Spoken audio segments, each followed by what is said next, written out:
What's going on, guys, and welcome back to another video. So there's a lot of new changes going on. Today I want to address what President Biden said earlier on today. I'm going to give you a little bit of a stimulus update there. I want to talk about President Biden's new agenda, what he's really pushing for. Going to talk about how former President Donald Trump is now being blamed for gas prices because some are saying, get this, they were too cheap. Not that they're too expensive now, they were too cheap years ago. And I also want to address the new worries of Deltacron. Yes, this is the Delta COVID variant and Omicron put together. I want to address why many lawmakers are extremely worried about that at this point because it has something to do with what didn't happen last week. So I will address that at the end of this video. First off, if you guys have any questions on any of this stuff, please ask your questions down in the comment section below. I try to get to some of the comments, but the majority of the comments I try to answer in a follow-up video. So that's one of the reasons why you should always continue to follow and subscribe so you never miss an update. But let's get into some of the news for today. Now, I read this article today I thought was extremely interesting, and I want to get your take on it. Because today, multiple articles stated, and even a few representatives in the House stated that we don't have high gas prices today. No, that's not what we have. They say what we had the past couple of years were really cheap gas prices. They were beyond cheap. Now, essentially, this is the same thing, okay? This is really just the same thing. But they're attempting to change our, kind of the way we look at things, look at the price. And here's the reason I have an issue with this. Many are saying that what former President Donald Trump did, and I'm not supporting Trump in any way, okay? But I'm not saying that what former President Donald Trump did to lower gas prices is the reason that we are currently seeing prices today as extremely expensive. And that's what my issue is lawmakers are trying to change the way we view things, just our perspective on something as simple as a price. And I know this could be very controversial, but I want your opinion and your thoughts on this as well. So if you could, let me know what your thoughts are down in the comment section below and answer this question. Did we have extremely cheap gas prices a couple years ago, and now we're seeing gas prices more normalized? Or do we have more expensive gas now? Okay? Let me know your thoughts on that down in the comment section below. Because what we heard today from President Biden, he was saying that he has an idea that we can make it cheaper to get gas. Gas does not have to be this expensive. But get this, we're not going to target gasoline. We're not going to target oil companies. What we're going to do is provide some form of stimulus. And not a stimulus check. He's talking about, let's provide the child tax credit payments. Let's give child care providers get somewhat of a tax credit for taking your children to a child care provider. Let's do free, community college. Let's do something as simple as, let's do paid family medical leave, because all these things provided would create more money in the little piggy bank to go and buy more gas. And so I thought that was very interesting the way that it was simply put. But here's some of the other takeaways that I got from President Biden's speech today. President Biden stated, we have 2 more bad years ahead of us.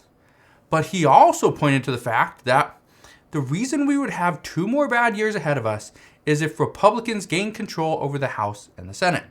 He said then we would definitely have 2 more bad years. Now he's simply stating that he has 2 more years in the Oval Office at least, okay, unless he gets reelected.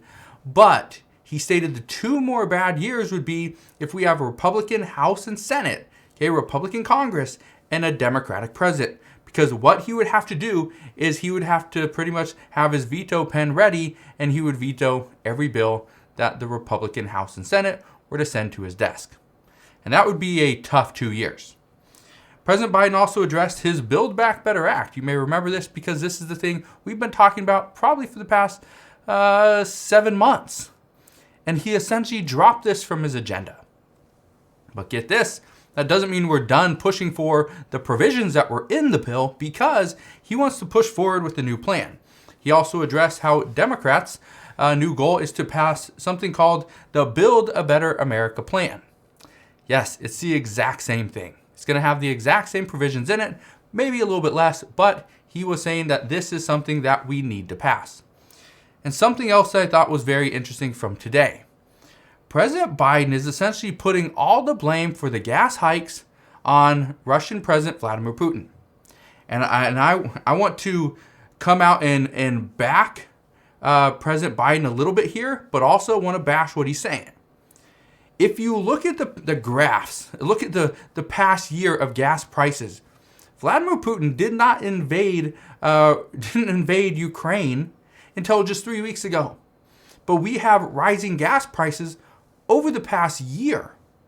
So what we're hearing from President Biden is Vladimir Putin is to blame for the high gas prices. And I think that's insane because yes, is Vladimir Putin partially to blame because of the rising gas prices currently? Yes, he's partially to blame, but not 100% to blame. So to push all the blame onto one person, again, I am not a fan of Vladimir Putin, and I don't want to come to his, his aid either, right? I don't care about him. But here's what I can tell you: he is not the only reason why we're seeing rising gas prices. So for the president to come out and say, it's because of this guy, no, that's partially the reason now, but it's not the main reason why we're seeing rising gas prices over the past year. So yes, Putin is causing more pain at the pumps, but we were already experiencing a lot of pain to begin with. So we can't just throw all the blame on him. And then for other people to come out and say, well, President Trump just gave us unrealistic gas prices. So on one hand, you got former President Donald Trump gave us very unrealistic gas prices. And then you got President Biden saying, it was Vladimir Putin is giving us very high gas prices. But nowhere in there does anybody say, well, Biden's policies kind of hurt us, right? That's the issue, is we have to come out and say what we are seeing. And that's right now the Biden administration, they're the ones in charge. So they're the ones that are going to get 100% of the blame. Now, one thing that I took away that went on today is multiple senators are feeling very concerned. They're concerned with the promises that they made in the past and what other House Democrats are proposing now. Some say that Democrats can't keep talking about the child tax credit payments when they know there's not enough support in the House and the Senate to get this passed at this time. And what they're saying is we are just reigniting the fire that Democrats created ourselves. Others are saying that it makes absolutely no sense to continue to push the far left agenda when the American people don't want anything to do with that. And we also heard from Democratic Representative Sean Maloney. He stated that the American voters don't want to be told what they need for their children and their loved ones. They want action and not a bunch of empty promises. Now, the reason why he's stating this, it's actually pretty simple. We keep getting the Build Back Better Act, or what used to be the Build Back Better Act, pushed down our throat saying we need paid family leave. We need child care credits. We need the child tax credit payments. We need this and we need that. But at the same time, it's been a while since, really any Democrats came out and said, what do you want? What do you need? We're just being told this is what you need. And so if this is what you need, you got to vote for our bill. And nobody wants to vote for it. Nobody cares to support it. That's an issue.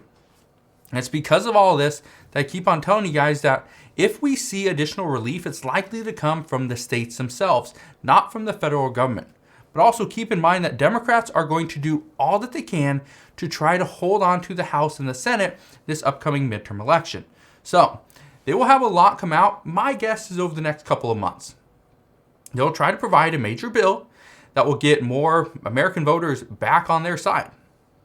Now, whether this works or not, honestly, I don't know.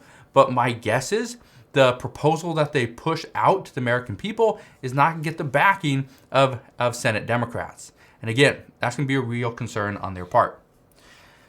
But let's talk about COVID cases and the potential of Deltacron, because we are seeing Deltacron worries across Congress.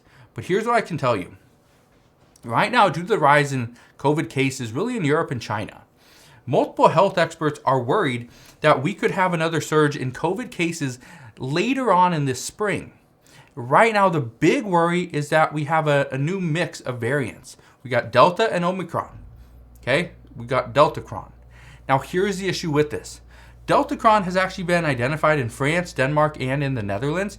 And just to point this out, because I read multiple articles on this today, and I want to touch on this for a second, is we saw reports that we had Deltacron here in the US in 2021, in the later parts of 2021.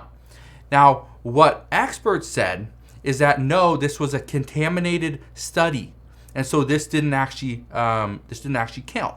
So just keep in mind, even though there's going to be articles that say Deltacron has been identified in the United States, it was actually not true. So, according to multiple epidemiologists, they say the rate of transmission is extremely low, which is good news. But there is a lot of real concern here in the United States because at the moment, what we know is that lawmakers are on high alert due to the fact that the COVID funding was not passed last week. It was supposed to be passed last week. That was supposed to go into the omnibus bill for the federal, for the government funding, but that didn't happen. And we know that the Biden administration originally asked for more than $20 billion in COVID funding, stating that they have enough funding to tackle any COVID situation that we have now, but any additional variants or surges that we get, they will not have the funding to tackle those issues. Well, Congress came to an agreement and they provided $15.6 billion to COVID funding. But Democrats decided against this funding due to a very simple fact, that the bill would have taken $15.7 billion out of existing funding from specific states in order to fully fund this $15.6 billion relief bill. That's where Democrats said, no, we cannot do this. And just keep in mind that this $15.6 billion, again, was not to tackle the current virus. The main goal was to have funds available in the event that we see any future variants pop up. That was really it, all right? So that's what we know at this time regarding COVID, regarding stimulus, and regarding gas prices. If you have any questions on any of this stuff, please ask your questions down in the comment section below. Just want to thank you guys for watching. Have a wonderful rest of your day. Consider subscribing, and I'll see you guys on the next one.